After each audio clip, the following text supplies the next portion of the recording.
আমাদের পূর্বে সিয়াম ছিল। এজন্য আল্লাহ সুবহানাহু ওয়া তাআলা কুরআনুল কারীমের সূরা বাকারার 183 নম্বর আয়াতের ভিতরে জানাই দিলেন, ইয়া আইয়ুহাল্লাযীনা আমানু কুতিবা আলাইকুমুস সিয়াম কামা কুতিবা আলাল্লাযীনা মিন ক্বাবলিকুম লাআল্লাকুম তাত্তাকুন।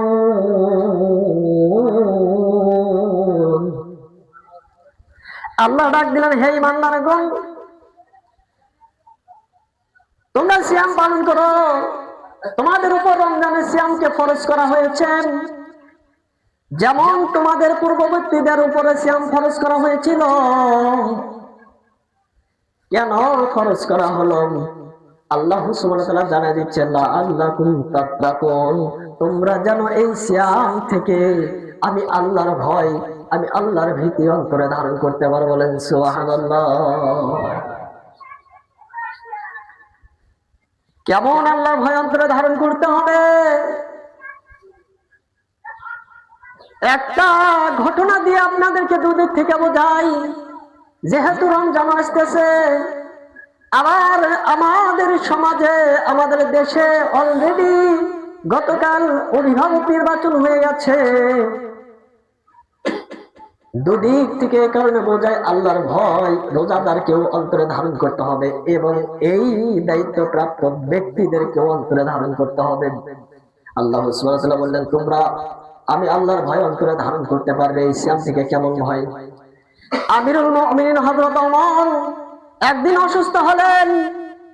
অসুস্থ হওয়ার পর একদিন তাকে চিকিৎসকরা যা পরামর্শ দিল, আমিরুল মুমিনিন ওমর, এই রোগ থেকে মুক্ত পেতে হলে, রোগ থেকে বাঁচতে হলে আপনাকে মধু পান করতে হবে। আমিরুল মুমিনিন ওমর মধু খোঁজাখুঁজি করলেন, বাড়িতে পাইলেন না, কোথাও পাইলেন না। তিনি চিন্তা ভাবনা করলেন, দেখি তো রাষ্ট্রীয় কোষাগারে মধু পাওয়া যায় কিনা। তিনি রাষ্ট্রীয় কোষাগারে গেলেন। রাষ্ট্রীয় কোষাগারে যাওয়ার পর লক্ষ্য করে দেখলেন একটা কৌটার ভিতরে মধু দেখা যায়। তিনি ওই মধুর কৌটাটা হাতে নিলেন। নেওয়ার পরে যখন মধুটা পান করবেন, এমন সময় তার হাত থরথর করে কাঁপতেছে। বিবেক বলতেছে, এ আমিরুল মুমিনিন ওমর, তুমি যেই মধু পান করবে, তুমি কি জানো না এই মধুর মালিক হকদার তুমি না? এই মধুর হকদার হলো তোমার রাজ্যের প্রজারা। বলেন সুবহানাল্লাহ। হে ওমর, তুমি হলে রাষ্ট্র প্রেসিডেন্ট, তুমি হলে পরিচালক। এক ফোঁটা মধু যদি পান করতে চাও, তুমি পান করতে পারবে, কেউ দেখবে না। কিন্তু হাসরের মাঠে আল্লাহ যদি তোমাকে বলে, ওমর, তুমি অসুস্থতার জন্য রাষ্ট্রীয় কোষাগার থেকে, প্রজাদের হক থেকে তুমি এক ফোঁটা মধু পান করেছিলে, যার কারণে তোমার রাজ্যের প্রজারা এক ফোঁটা মধুর হক থেকে বঞ্চিত হয়েছিল, ওমর, আজকে যদি বাঁচতে চাও এর হিসাব দিয়ে যাও। এই চিন্তা ভাবনা যখন ওমরের, আল্লাহর ভয় যখন তার অন্তরে আসছে, মধুর কোটাটা নিয়ে হাতটা থরথর করে কাঁপতেছেন আর মধু পান করলেন না। ওমর ইলহান করে দিলেন, হে রাজ্যের প্রজারা, সকলে রাজদরবারে হাজির হও। সবাই রাজদরবারে হাজির হলেন। ওমর সবার সামনে বললেন, ও রাজ্যের প্রজারা, আমি ওমর ভীষণ অসুস্থ, তোমরা সকলে অবগত আছো? বলে, হ্যাঁ। এই যে আমার হাতে মধুর কৌটা দেখতেছ, এই মধুর কৌটা থেকে আমি ওমর চাইলে মধু পান করতে পারতাম, কিন্তু আমার বিবেক বলতেছে না, ওমর না, এই মধু তুমি পান করতে পারবে না, কারণ আমি জানি এই মধুর হকদার হলে তোমরা প্রজারা। তোমরা যদি আজকে আমাকে অনুমতি দাও যে আমিরুল মুমিনিন, আপনি রোগ নিরাময়ের জন্য এক ফোঁটা মধু, কেন পুরো কৌটার মধু আপনি খেয়ে নেন, তোমাদের অনুমতি ক্রমে আমি মধু পান করতে পারবো, নচেতে এক ফোঁটা মধু আমি ওমরের জন্য বৈধ নয়। তখন প্রজারা খুশি হলেন, মারহাবা ইয়া আমিরুল মুমিনিন, আপনাকে সুস্বাগতম। আপনি তো নেককার একজন রাষ্ট্র পরিচালক, যে রাষ্ট্র পরিচালক প্রজাদের হক, প্রজাদের অনুমতি ছাড়া তিনি ভক্ষণ করতেছে না, এই আমিরুল মুমিনিন এই প্রেসিডেন্টের জন্য এক ফোঁটা কেন, আমরা অনুমতি দিলাম, এক ফোঁটা মধু আপনি খেয়ে নেন। বলেন সুবহানাল্লাহ। এর নাম হলো আল্লাহর ভয়। এই জন্য আল্লাহ বললেন, লাআল্লাকুম তাত্তাকুন, তোমরা এই সিয়াম থেকে যেন আল্লাহর ভয় অন্তরে ধারণ করতে পারো, আল্লাহ ভীতি যেন অর্জন করতে পারো, এবার আসুন, আপনি আমি যখন আল্লাহর ভয় অর্জন করব, আল্লাহ ভীতি অর্জন করব, অর্জন করে যখন সিয়াম পালন করব, আপনার আমার জন্য পুরস্কার কি? রাসূল সাল্লাল্লাহু আলাইহি ওয়াসাল্লাম বললেন, মান সামা রমাদানা ইয়াওমান ফি সাবিলিল্লাহি বা'আদাল্লাহু ওয়াজহাহু আনিন নারি ৭০ খরিফান।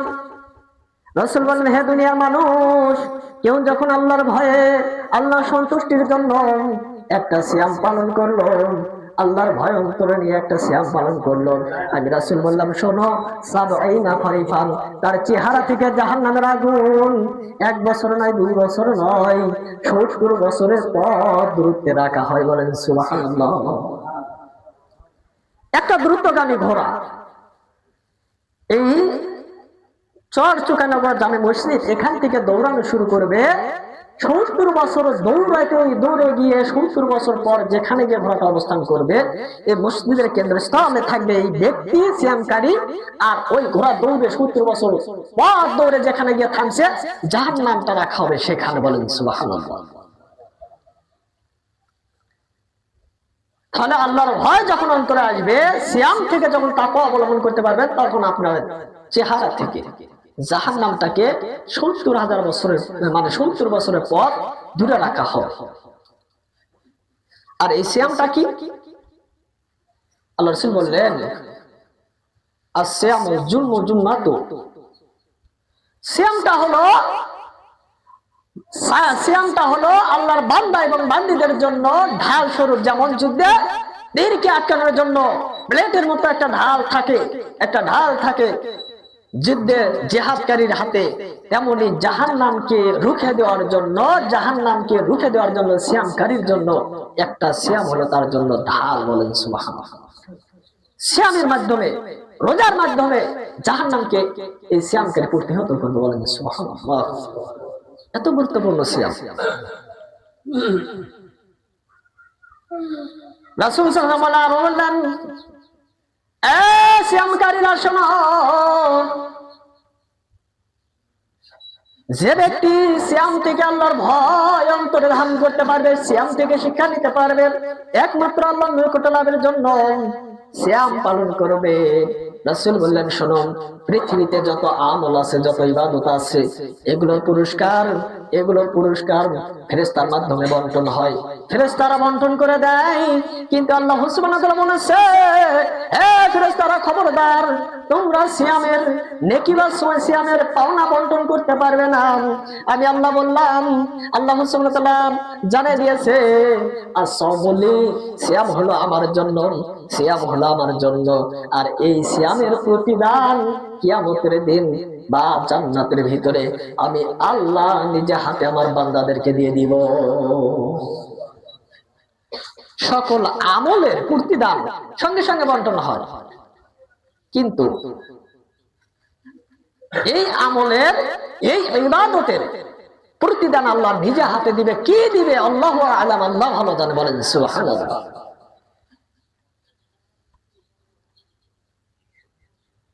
এবার আসুন, তাহলে এত গুরুত্বপূর্ণ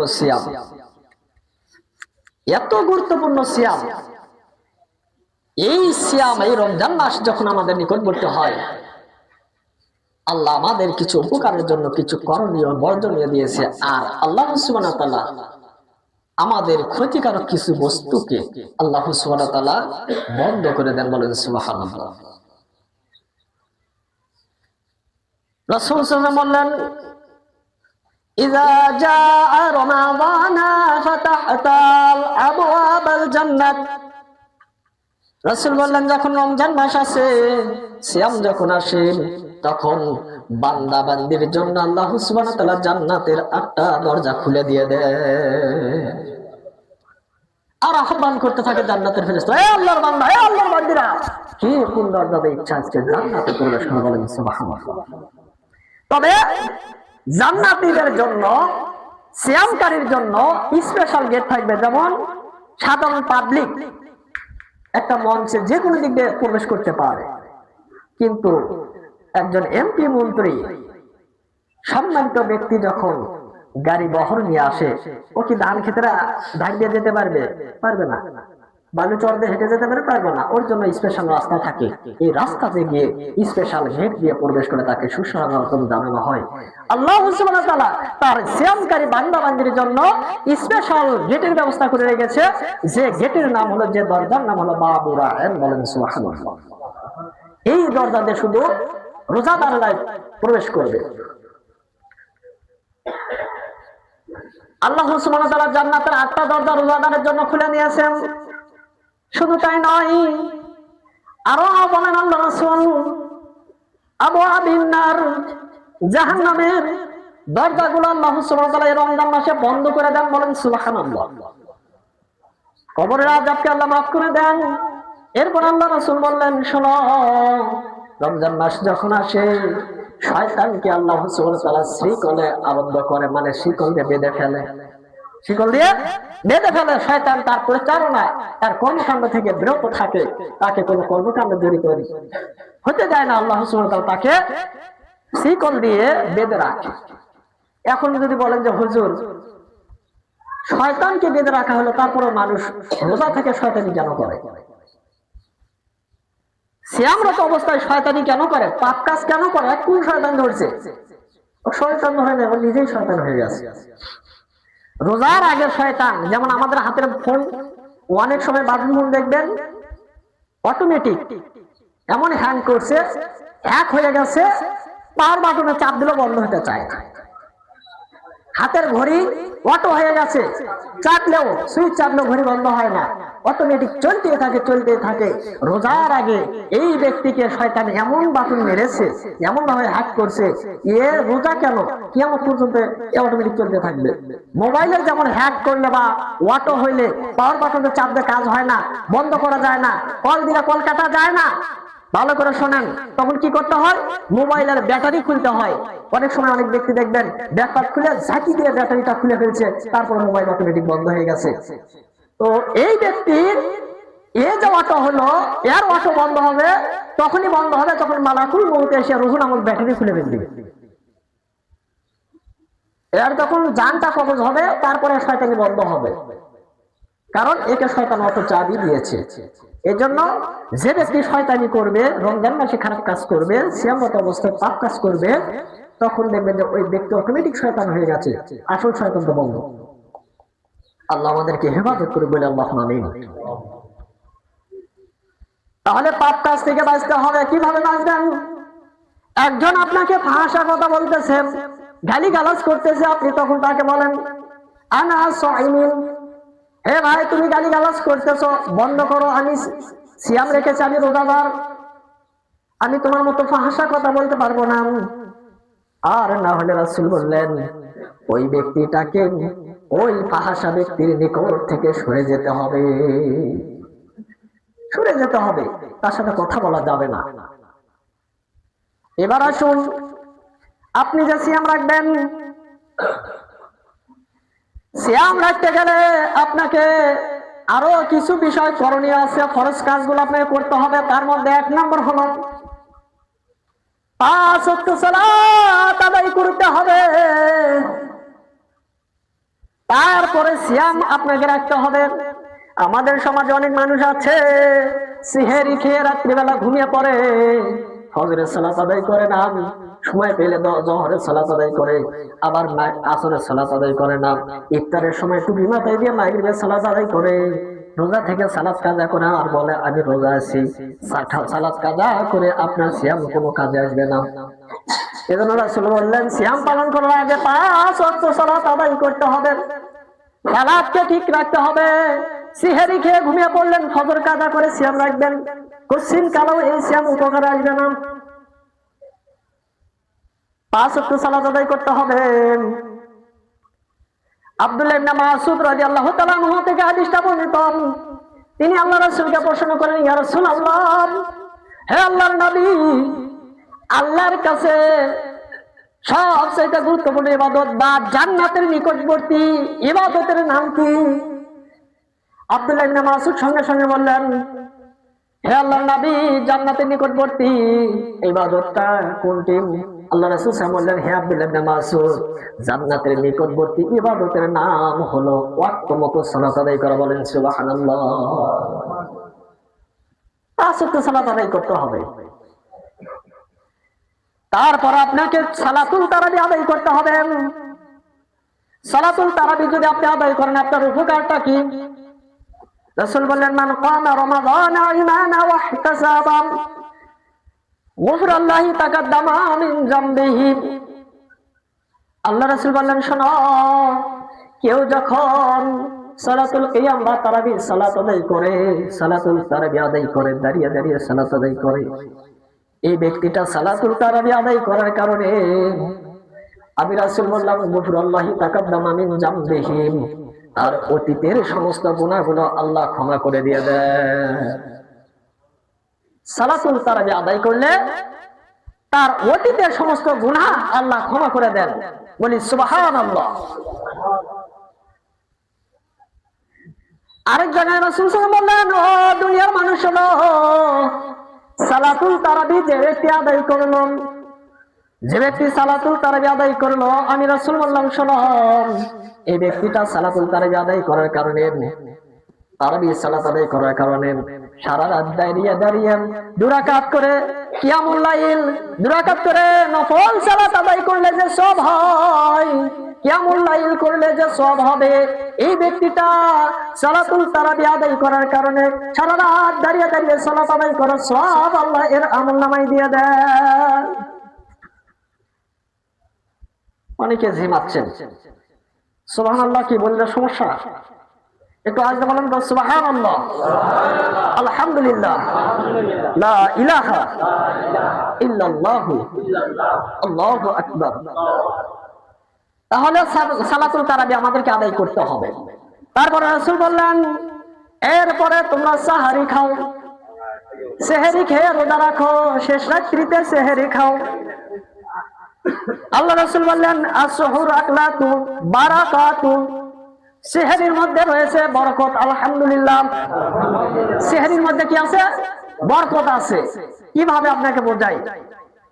এই দিনে, এই যে রমজান বাদ দিয়ে অন্য কোনো দিনে আপনি যখন সকালে ভাত খাবেন, খেয়ে যখন মাঠে কাজ করতে যাবেন, কাজ করতে যাওয়ার পরে কাজ করতেছেন, দুপুরে আপনার বিবি বা আপনার ছেলে মেয়ে আপনার দুপুরের খাবার জমিতে বা খেতে খামারে নিয়ে যেতে একটু যদি লেট হয়, আপনি রাগে রাগান্বিত হয়ে যান। আপনার রাগ দেখে মনে হয় যে আপনি আপনার স্ত্রীকে আস্ত মেরে ফেলবেন। এমনটা হয় না? খোদাই, খিদা লেগে যায়, দুপুরে খাবার না পেলে হার হয়ে যান, রাগান্বিত হয়ে যান, অথচ সকালে ভাত খেয়েছেন, তারপর আপনার রাগ কমে না দুপুরে খাবার না পাওয়ার কারণে। আর এটা খেলেন সকাল 10টার দিকে, আর সেহরি কি সকাল 10টার দিকে খান? রাত 4টে 5টার দিকে খাওয়া লাগে, অথচ 3-4 ঘন্টা আগে সেহরিটা খাইছেন। এখন সকাল 10টার দিকে খেয়েও দুপুরে ক্ষুধা কারণে আপনি রাগান্বিত হয়ে গেছেন। আর রমজান মাসে সেহরিটা খান আরো 4-5 ঘন্টা আগে, খাওয়ার পরেও আপনি জমিনে কাজ করতেছেন, সব কাজকর্ম করতেছেন, তারপর আপনার ক্ষুধাও লাগে না, খিদাও লাগে না। এর বরকত আপনার পেটটা এভাবে ভরে আছে, খিদাও লাগে না, ছেলে মেয়ে স্ত্রী সন্তান যা আছে কারো উপরে ক্ষিপ্ত হন না। আপনি সারাদিন কাজ করতেছেন, একটা তৃষ্ণা বেশি লাগে, সেটা হলো পানির তৃষ্ণা, তাছাড়া খাবারের তৃষ্ণা লাগে না। সারাদিন কাজ করতেছেন, তারপরেও খাবারের চিন্তা মুখে আসে না। কেন? আল্লাহ রাসূল যে বললেন, সেহরির মধ্যে বরকত আছে, সেহরি যে খাবে বিসমিল্লাহ বলে, এর মধ্যে বরকত আছে, যার কারণে